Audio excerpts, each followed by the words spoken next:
Hello दोस्तों। एक बहुत ही इम्पोर्टेंट नोटिस है कि जेएसएससी ने पीजीटी टीचर्स के लिए जो डॉक्यूमेंट वेरिफिकेशन का प्रोसेस होता है उसके लिए केमिस्ट्री और फिजिक्स सब्जेक्ट का डॉक्यूमेंट वेरिफिकेशन का लिस्ट निकाल दिया है। और इसका डॉक्यूमेंट वेरिफिकेशन जो निकाला गया है कब से 22 तारीख से स्टार्ट होगा। देखिए ध्यान से, यहाँ पर डेट लिखा हुआ है 22 तारीख से इसका डेट स्टार्ट होने वाला। 22 चलेगा, 23 चलेगा, ठीक है, एक 24 भी चलेगा, ठीक है। इसका जो 3 डेट पर इसको बुलाया गया है केमिस्ट्री वाला बच्चा का ध्यान से देखिए, यहाँ 24 को भी है, ठीक है। और फिर उसी प्रकार से 22 को भी है ना बुलाया गया फीस का कैंडिडेट को। फिर उसके बाद बुलाया गया 23 को भी बुलाया गया है और एक बुलाया गया है 24 को, यानी कि 22, 23 और 24, ये जो 3 डेट है, ये 3 डेट में डॉक्यूमेंट वेरिफिकेशन के लिए बुलाया गया है। किसको? कैंडिडेट को, फिजिक्स और केमिस्ट्री वाले, ठीक है। जो फिजिक्स और केमिस्ट्री से रिलेटेड कैंडिडेट हैं उसका डॉक्यूमेंट वेरिफिकेशन होगा, ठीक है।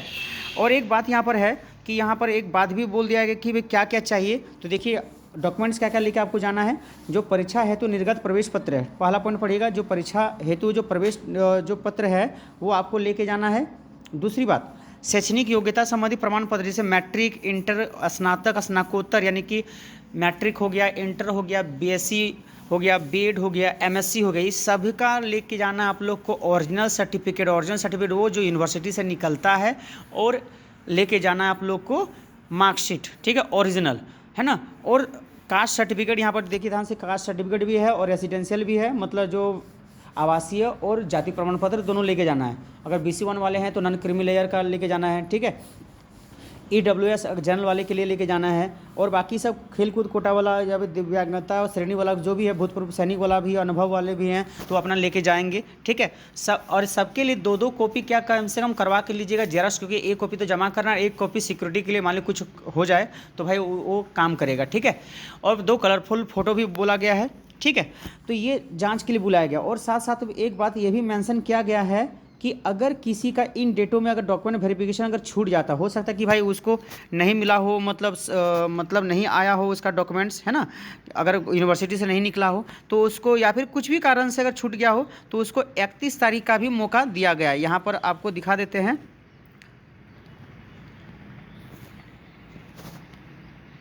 ठीक है।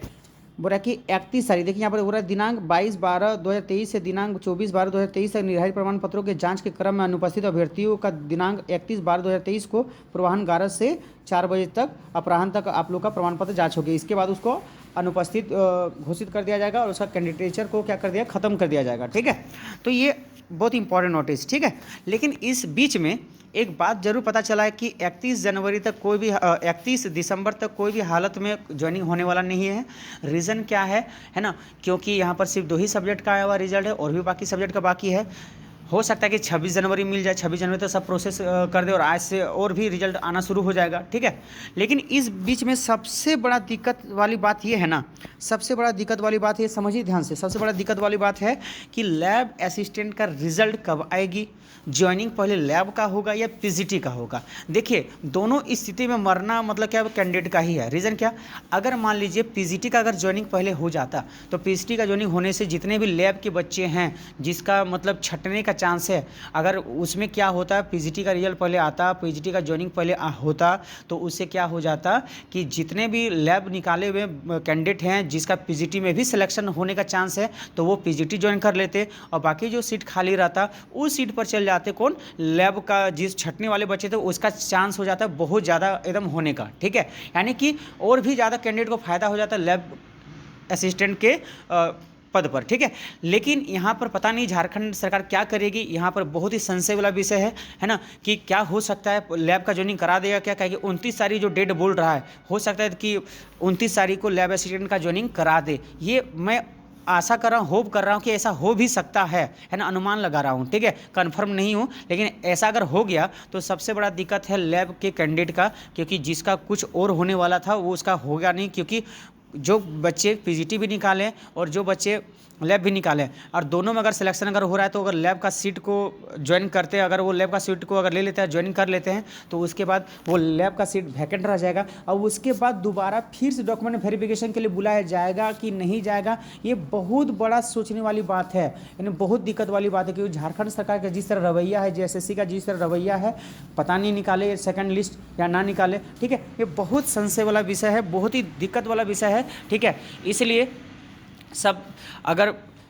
जल्दी से जल्दी अगर चाहिए, मतलब कि अगर सब लैब असिस्टेंट का कैंडिडेट को अगर मैक्सिमम कैंडिडेट का लैब असिस्टेंट में जॉब हो, तो उसके लिए सबसे पहले ये होना चाहिए कि जितने भी पीजीटी के कैंडिडेट हैं उसको सबसे पहले ज्वाइनिंग कराए और लैब का बाद में कराए। ठीक है, ये सबसे बड़ी बात है। ठीक है, अगर ये नहीं हुआ तो गारंटी लैब असिस्टेंट का जो बहुत सारे सीट वैकेंट हो जाएगा और दूसरा कैंडिडेट का फ़ायदा नहीं हो पाएगा। हाँ, अगर लैब का अगर पहले ज्वाइनिंग अगर होता है, फिर उसके बाद पीजीटी का ज्वाइनिंग अगर होता है, तो जो लैब के सीट बच जाएंगे, यानी लैब से जो पीजीटी में चले जाएंगे, है ना, तो लैब का जो सीट बचेंगे तो उसके लिए ज़रूर प्रोटेस्ट करना पड़ेगा, आंदोलन करना पड़ेगा, ताकि जो खाली बचे हुए सीट में फिर से डॉक्यूमेंट वेरिफिकेशन हो जाए और कैंडिडेट का फ़ायदा हो। ठीक है, तो इस बात पर आप लोग विचार कीजिएगा, है ना, और देखिएगा कि क्या है, कि कैसा मैं सच बोल रहा हूँ, क्या मेरा जो डर है वो सच है या नहीं, जरूर कमेंट कीजिएगा। और प्लस इसके विषय में, ठीक है, अगर मान लीजिए अगर ज्वाइनिंग अगर लैब का अगर हो जाता है पहले और बाद में पीजीटी का, तो ज़रूर उसके बाद आंदोलन के लिए तैयार रहिएगा,